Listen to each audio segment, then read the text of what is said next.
سبحان الله والحمد لله لا إله إلا الله سبحان الله والحمد لله لا إله يا رحمن يا رحيم يا الله سبحان الله والحمد لله لا إله إلا الله سبحان الله والحمد لله لا إله يا حنان يا الله يا منان يا الله يا حنان يا الله يا منان يا الله سبحان الله والحمد لله لا إله إلا الله سبحان الله والحمد لله لا إله يا خالق يا الله يا جبار يا الله يا خالق يا الله يا جبار يا الله سبحان الله والحمد لله لا إله إلا الله سبحان الله والحمد لله لا إله إلا لا إله إلا الله محمد رسول الله صلى الله تعالى عليه وسلم شكرا الحمد لله أنا تقول الحمد لله الله سبحانه وتعالى পবিত্র কোরআনুল কারীমের মধ্যে ইরশাদ করেন وَاعْبُدُوا اللَّهَ وَلَا تُشْرِكُوا بِهِ شَيْئًا আল্লাহ সুবহানাহু ওয়া তাআলা বলেন যে তোমরা আমি আল্লাহর ইবাদত করো আমার সাথে কাউকে শরীক করিও না আমার ইবাদত করো আমি আল্লাহর সাথে কাউকে শরীক করিও না আল্লাহর সাথে যদি কাউকে শরীক করা হয় সে কি হবে মুশরিক মনোযোগ দিয়ে শুনেন সে হবে মুশরিক আল্লাহ বলেন আমার ইবাদত করো আমার সাথে কাউকে শরীক করিও না وبالوالدين إحسانا তোমরা পিতা মাতার সাথে সৎ ব্যবহার করো পিতা মাতার সাথে সৎ ব্যবহার করো পিতা মাতার সাথে সৎ ব্যবহার করলে খুশি হন আল্লাহ সুবহানাল্লাহ বলেন কথা বললেন না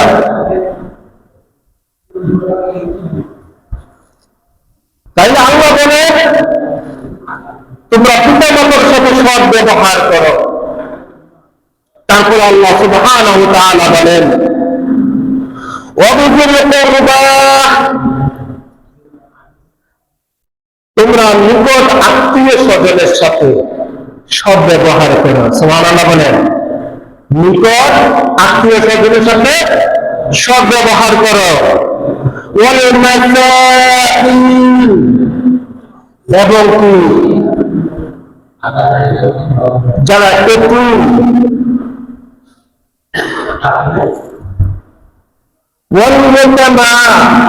এতিমদেরকে তোমরা কি করো? সাহায্য করো।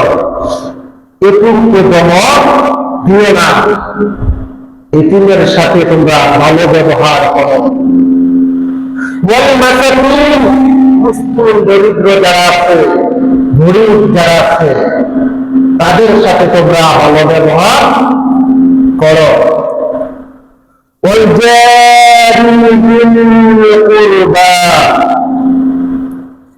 এবং কি প্রতিবেশী আত্মীয়ের সাথে তোমরা সৎ ব্যবহার করো। প্রতিবেশী নিজের আত্মীয়তা আছে, প্রতিবেশী আত্মীয় আছে না, তাদের সাথে তোমরা সৎ ব্যবহার করো।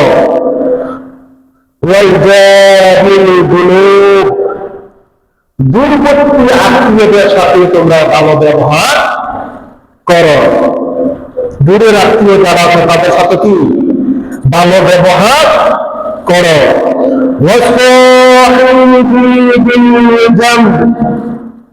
এবং বন্ধু যারা আছে, পড়োশী এবং বন্ধু বান্ধব, তাদের সাথে কি করো? ভালো আচরণ করো।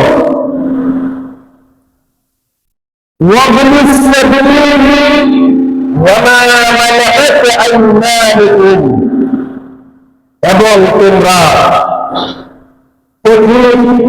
এবং দাস দাসীদের সাথে ভালো ব্যবহার করো। সুবহানাল্লাহ বলেন। এই কোরআনের আয়াত দ্বারা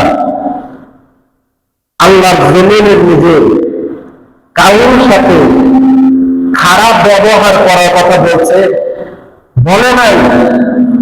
কি বলছে? আল্লাহর সাথে ইবাদত করো, আল্লাহর ইবাদত করো, পিতা মাতার সাথে সৎ ব্যবহার করো। এবং কি নিকট আত্মীয় স্বজন, এতিম মিসকিন এবং প্রতিবেশী আত্মীয়, দূর আত্মীয় এবং তারা প্রতিবেশী, বন্ধু বান্ধব এবং দাস দাসীদের সাথে তোমরা ভালো আচরণ করো। যদি এগুলা করা হয়,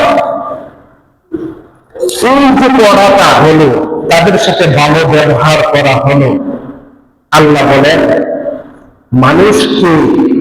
মানুষের সাথে ভালো ব্যবহার করাটা এটা একটা ইবাদত। সুবহানাল্লাহ বলেন।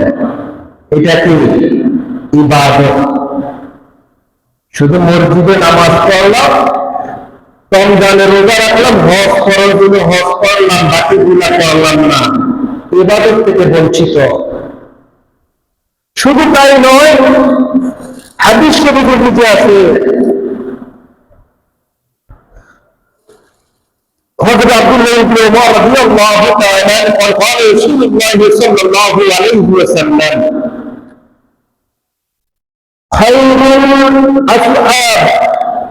خير الأصحاب عند الله خيرهم لصاحبه وخير الجيران عند الله خيرهم لجاره।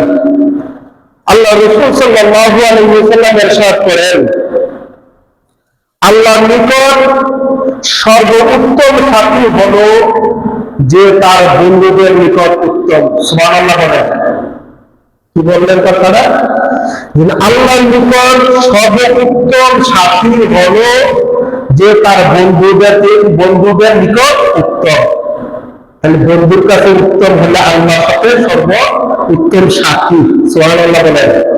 তারপরে বলেন আল্লাহর নিকট উত্তম প্রতিবেশী সে ব্যক্তি যে তার প্রতিবেশীর কাছে উত্তম। সুবহানাল্লাহ বলেন। তাহলে উত্তম যদি আল্লাহর কাছে হতে চান, আল্লাহর কাছে যদি উত্তম প্রতিবেশী হতে চান, তাহলে আপনার প্রতিবেশীর সাথে আপনি উত্তম হতে হবে। সুবহানাল্লাহ বলেন। তাহলে আল্লাহর বন্ধু বান্ধবের সাথে যদি আপনি উত্তম না হইয়া আল্লাহর সাথে উত্তম প্রতিবেশী হতে পারবেন, সম্ভব না। শুধু তাই নয়, আল্লাহ নবী সাল্লাল্লাহু আলাইহি ওয়াসাল্লাম ইরশাদ করেন, সোমবার বৃহস্পতিবার দিন জান্নাতের দরজা খুলে দেওয়া হয়। কয়দিন? 2 দিন, সোমবার এবং বৃহস্পতিবারের দিন 2 দিন আল্লাহ জান্নাতের দরজা খুলে দেওয়া হয়। আল্লাহর সাথে যারা স্বীকার করেছে, শিরক করেছে, আল্লাহর সাথে যারা কি বলছে যে এক আল্লাহ ব্যতীত আরো আল্লাহ আছে, শিরক করেছে এবং ভাইদের সাথে শত্রুতা পোষণ করেছে, ভাই ভাই শত্রুতা আছে না, ভাই ভাই শত্রুতাই করেছে আল্লাহ সুবহানাহু তাআলা, এবং কি তাদের নিজে সংঘর্ষ লাগানো ব্যক্তিকে ব্যতীত আল্লাহ বলেন বাকি গুণাকে তোমরা কি করো, গুনাহ মাফ করে দাও। সুবহানাল্লাহ বলেন। ওই ব্যক্তি যারা আল্লাহর সাথে শিরক করেছে এবং ভাইদের সাথে, আত্মীয় স্বজনের সাথে, ভাই বোনদের সাথে কি করছে, ঝগড়া লাগাই রাখছে, একে অপরের সাথে মিল নাই, একে অপরের চেহারা দেখতে পারে না, একে অপরের হক আদায় করে নাই, এবং কি তাদের মধ্যে ঝগড়া লাগাই রাখছে, তাদের ব্যতীত বাকি গুনার গুনাহ কি করো, মাফ করো, তাদের মাফ করা হবে না। আল্লাহ নবী বলেন তখন তাদেরকে মাফ করা হবে যখন তারা একে অপরের সাথে কি করলো, মিল হয়ে গেল, ক্ষমা চাইলো, একে অপরের সাথে অন্যায় করেছি, ক্ষমা চাইলো, ভাই তোমার সাথে অন্যায় করেছি, তোমার কাছে আমি ক্ষমা চাই, মিলে গেল, একসাথে তাদের মধ্যে হিংসা নিন্দা নাই, আর ঝগড়া নাই, তখন বললেন, আল্লাহ নবী বললেন তখন তাদেরকে মাফ করা হবে। সুবহানাল্লাহ বলেন। তাই বোঝা যাচ্ছে সোমবার বৃহস্পতিবার 2 দিন জান্নাতের দরজা খুলে দেয় এবং কি গুনাহ মাফ করে দেয়। তাহলে যারা আল্লাহর সাথে শিরক করেছে তাদের গুনাহ মাফ করা হবে না, এবং কি ভাইয়ের সাথে বা বোনদের সাথে, আত্মীয় স্বজনের সাথে যারা বিবাদ থেকে মুক্তি হয়েছে তাদেরকে মাফ করবে। যারা বিবাদে লিপ্ত আছে, ঝগড়ার মধ্যে লিপ্ত আছে, ভাই বোনের চেহারা দেখতে পারে না, তাদেরকে মাফ করা হবে না যতক্ষণ পর্যন্ত তারা একে অপরের সাথে মিল না হবে। শুধু তাই নয়, আল্লাহ নবী সাল্লাল্লাহু আলাইহি ওয়াসাল্লামের কাছে একজন সাহাবী আয়েশা বললেন, ইয়া রাসূলুল্লাহ,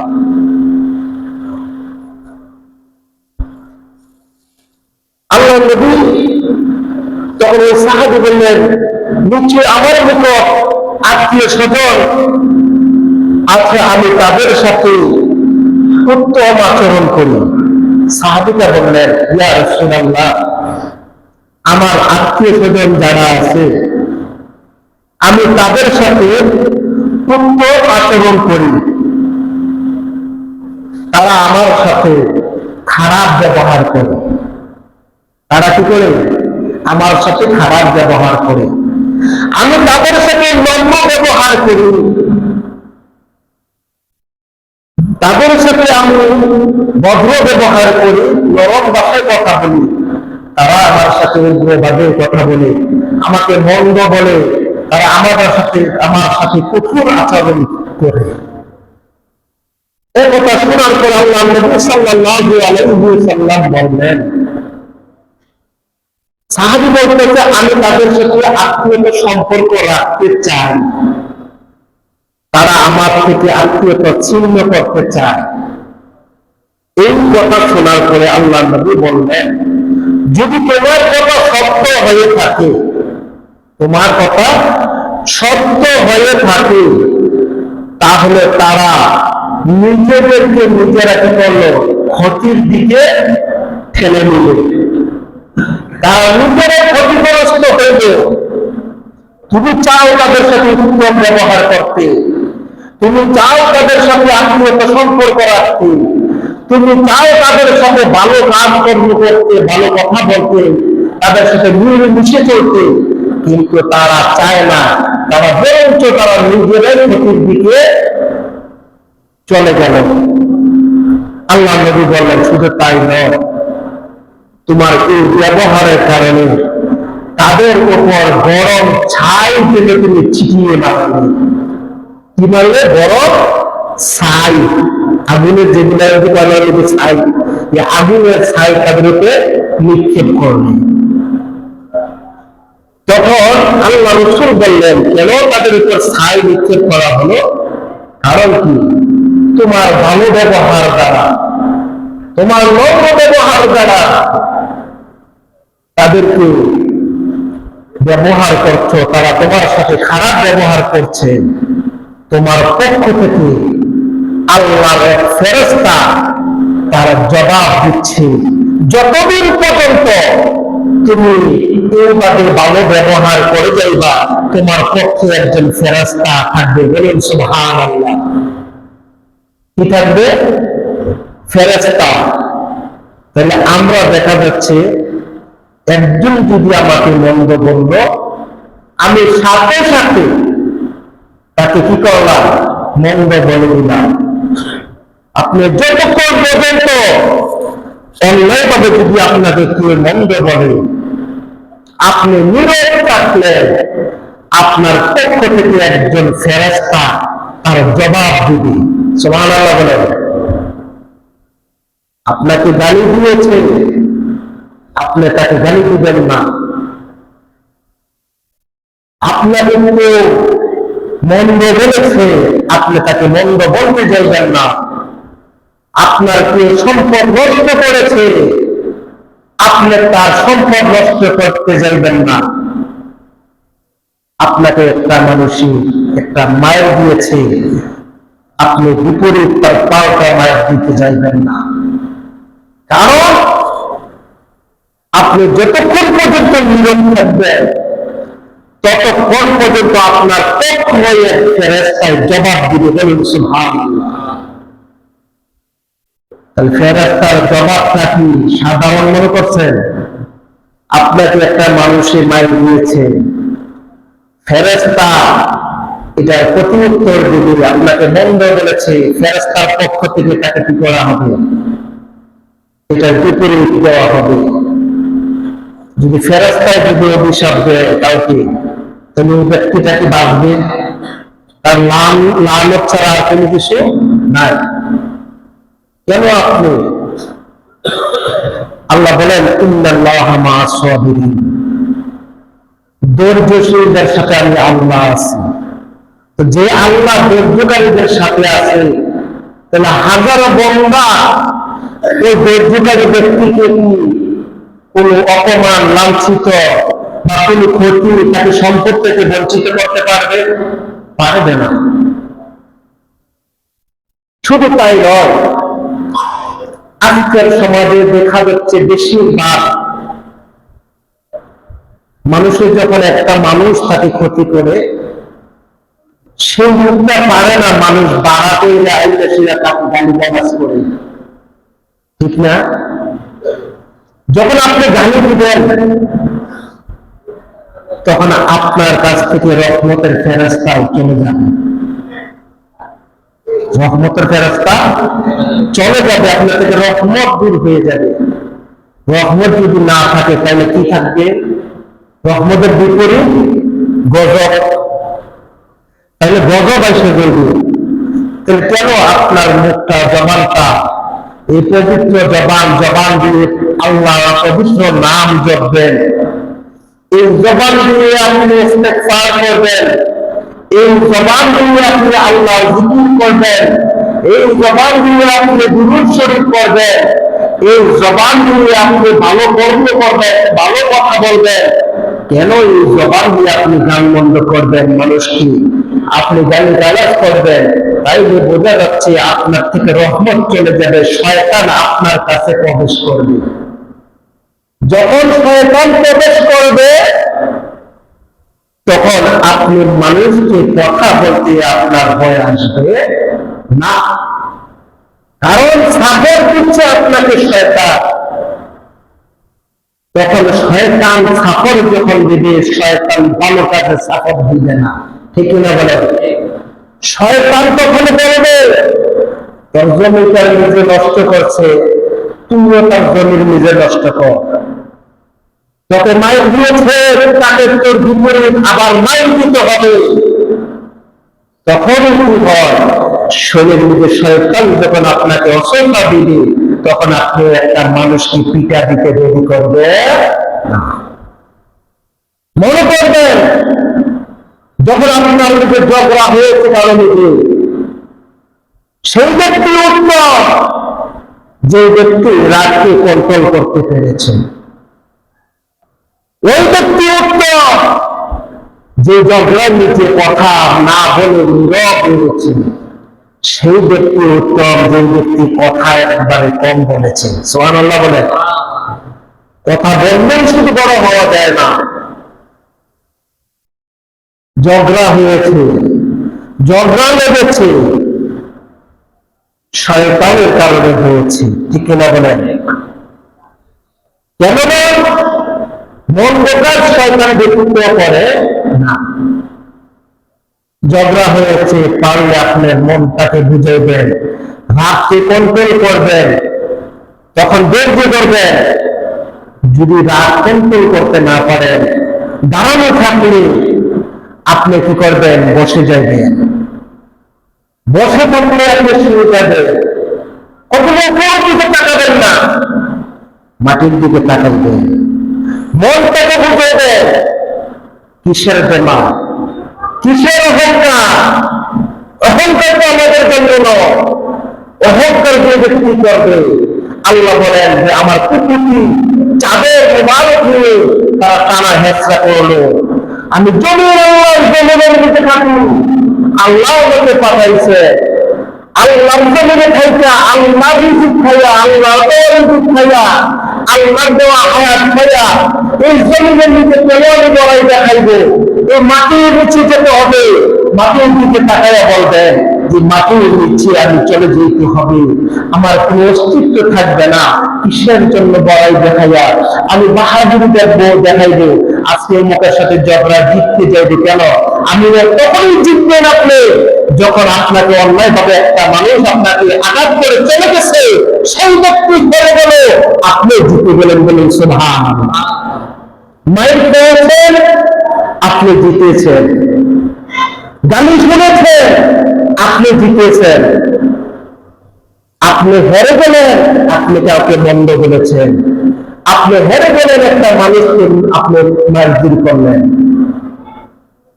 তাই বোঝা যাচ্ছে আপনার সম্পদ এটা আল্লাহ দেওয়া। ঠিক কিনা বলেন? আপনার সম্পদকে রূপে নিয়ে গেছে। ধৈর্য ধরে, ধৈর্য করলে তার থেকে বেশি নিয়ামত পাওয়া যায়। সুবহানাল্লাহ বলেন। আপনার জমি দখল করে যাচ্ছে 2-3 আট, সবুর ধরেন। পারবেন না বলছেন, পারবেন না, ঝগড়া হবে বললে দরকার নাই, সবুর ধরেন। সবুর করেছেন, আপনি যে জায়গার মধ্যে 5 ঘন্টা খাতের মধ্যে দাম পাইছেন, 8 মণ 10 মণ 2 হাত চলে গেছে, মনে করবেন না আপনার রিজিকে ব্যক্তি নিয়ে গেছে।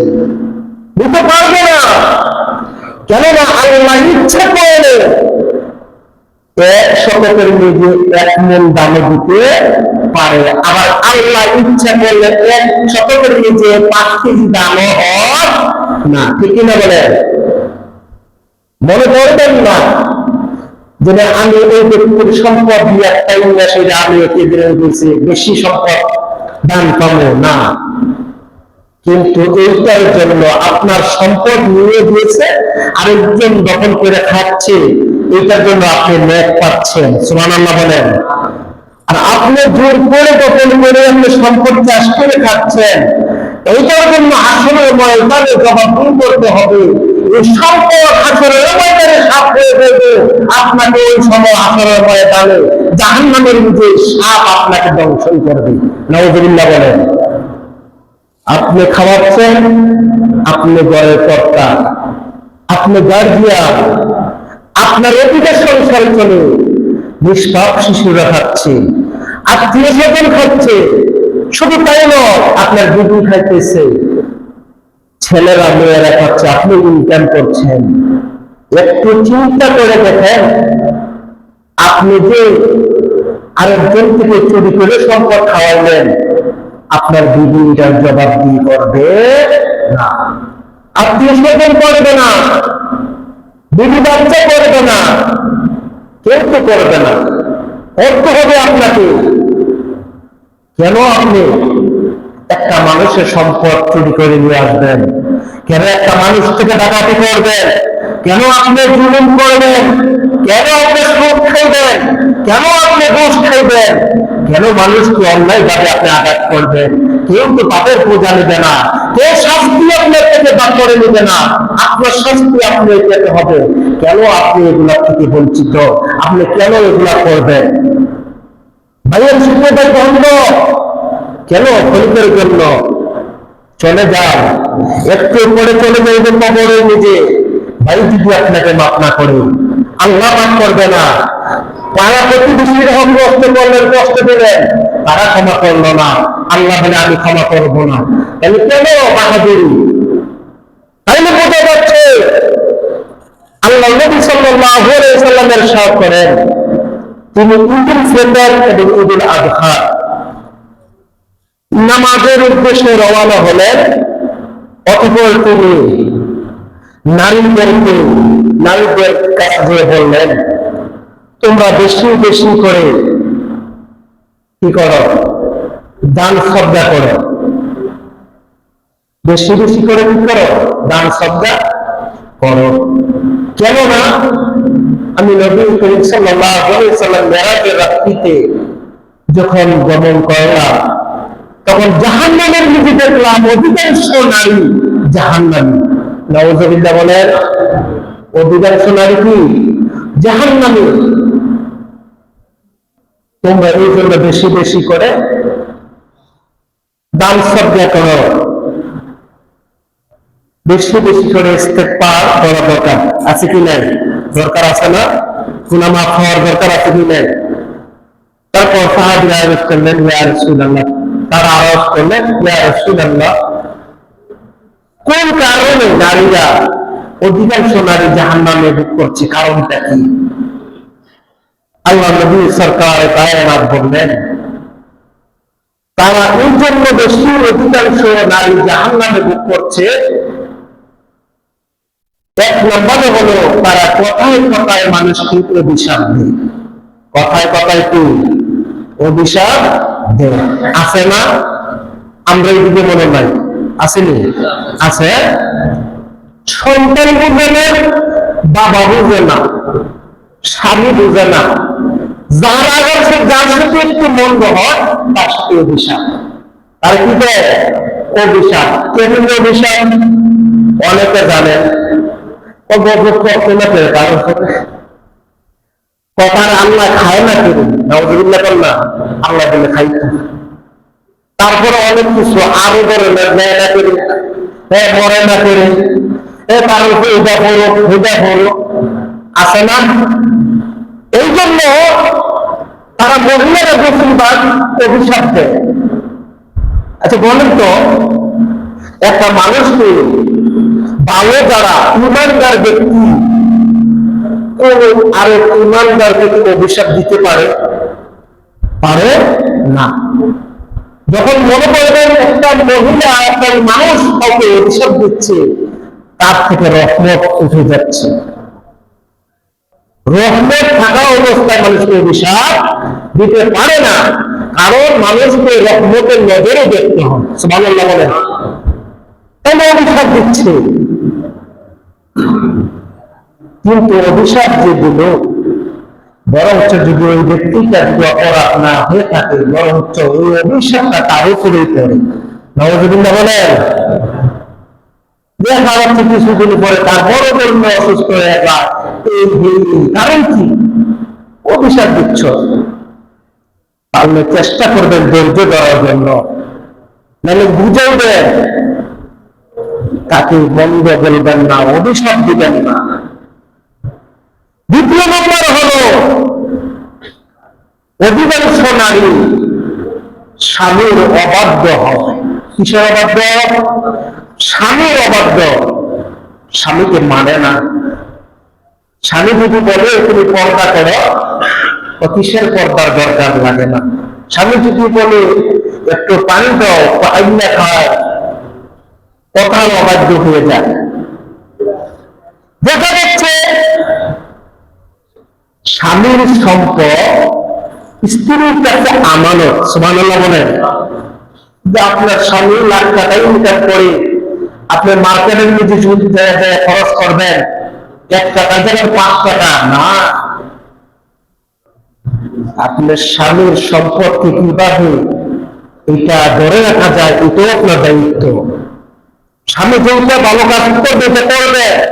যদি মন্দ কাজ যদি বলে থাকে স্বামী, আপনি খারাপ ভাষায় স্বামীকে মন্দের কথা বলবেন না, বুঝাইবেন স্বামীকে স্বামী এইটা এইভাবে হবে, এইভাবে না, বুঝাইবেন ভদ্রভাবে, নম্রভাবে, গারফার দিয়া নয়, ধমক দিয়া নয়, স্বামীর অবাধ্য হয়ে নয়।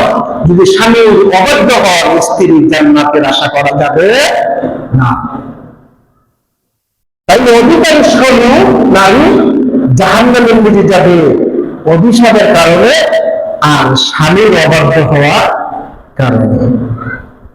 তাই আপনাদের স্বামী যারা আছেন, যারা বিবাহ করেছেন, তাহলে আজকের থেকে যাইয়া হুজুরের ওয়াজিরা যতটুকু মাশাআল্লাহ ক্ষমতা আছে, আমরা অবাধ্য হয়েছি, ফিটটা কথাই নেবেন নাকি? ফিটটা কথাই নেবেন? ক্ষমতা হয়েছেন না? না, স্ত্রীদের সাথে আপনারাও ভালো আচরণ করবেন, বুঝাইবেন। মাকে মারবেন, সুন্দর করে মাকে বলবেন, কথা বলবেন, বুঝাইবেন। কোন কাজ করতে গেলে স্ত্রীকে স্ত্রীভাবে সুন্দর করে বুঝাইবেন। মা বাদ দিয়ে স্ত্রীকে নয়, স্ত্রী বাদ দিয়ে মাকে নয়। দুজনকে দুইভাবে সুন্দর করে ইয়ে করবে, কাউকে বাদ দেওয়া যাবে না। তাই স্ত্রীদেরকে মাইন্ডের করে নয়, সুন্দরভাবে বুঝাবে, নামাজের দিকে তাকিদ দিবে, পর্দার দিকে তাকিদ দিবে। আপনার স্ত্রীরা কর্ম করতে হয় না, তাদের যা খাইবে তাই হালাল। সুবহানাল্লাহ বলেন। দায়িত্ব কি? স্বামী হয়েছে, স্ত্রী কর্মের জন্য নয়। স্ত্রী পর্দায় থাকবে, রান্না করবে, খাওয়াবে, আপনাকে করে খেদমত করবে, আপনি ইনকাম করে এনে দিবেন, তাদের সাথে ভালো ব্যবহার করবেন। রান্না করার পরে যদি রান্নাটা খারাপ হয়, লবণ বেশি হয়, তারপরে শুকরিয়া আদায় করবেন, মাশাআল্লাহ বলবেন, আলহামদুলিল্লাহ বলবেন, বলবেন খুব সুন্দর হয়েছে, উৎসাহ দিবেন। বলবেন না লবণ বেশি হয়েছে তো সেটা কিভাবে নেমে ফিরবেন না। আল্লাহ পাক আমাদেরকে সঠিক বুঝ দান করুন। সকলে বলেন আমিন। আর ধরে বললেন আমিন। যারা আত্মীয় স্বজনের সাথে মনমালিন্য আছে, আজকের থেকে সবাই মিলেমিশে যাবেন। ভাইদের সাথে যারা দ্বন্দ্ব আছে, ভাইয়ের সাথে আপনি উত্তম ব্যক্তি, ওই ব্যক্তি যে আগে যায় সেটা কি বলবে, ক্ষমা চাইবে। সুবহানাল্লাহ বলেন। অনেকে বলে আমি রাখতেছি, আগে গেলে কেন্দ্রে কথা পান সরব না। উত্তম ব্যক্তি ওই ব্যক্তি রাগ করার পরে আগে দিয়ে যায় কথা বলবে। কথা বলবেন কিভাবে? সিস্টেমটা হলো এটা, আগে যাইবেন, যে সালাম দিবেন। সুবহানাল্লাহ বলেন। সালাম যখন দিবেন, অটোমেটিক আপনার থেকে কি চলে যাবে? রাগ চলে যাবে, এবং আপনার কোনো আর লজ্জা থাকবে না। আল্লাহ পাক কবুল করে। সকলে বলেন